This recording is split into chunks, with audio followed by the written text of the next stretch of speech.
not happy. You need to step out of the vehicle or I'm going to take you out by busting this window.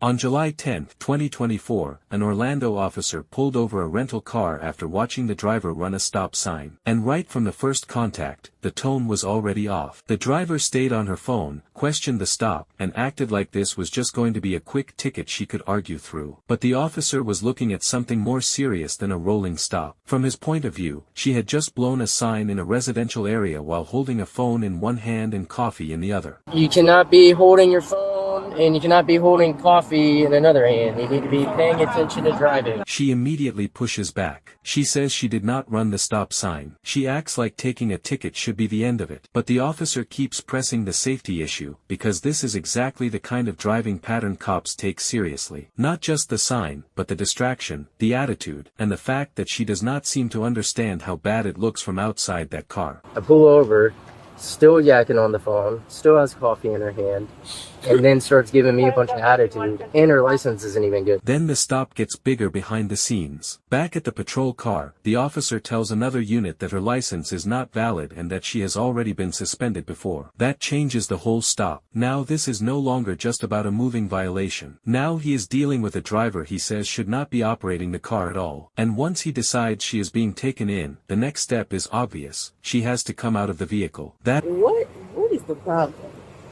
I don't know what the problem is, but this officer is asking you to step out. No, I know better than to get out of my car. That is the turning point of the whole story. Another officer comes up and explains it plainly. If they tell her to step out, she has to step out. But she keeps saying no. She says she knows better than to get out of her car. At that point, the stop is done being a debate. It becomes a vehicle standoff, and the officers start warning her that refusal is going to end in an arrest.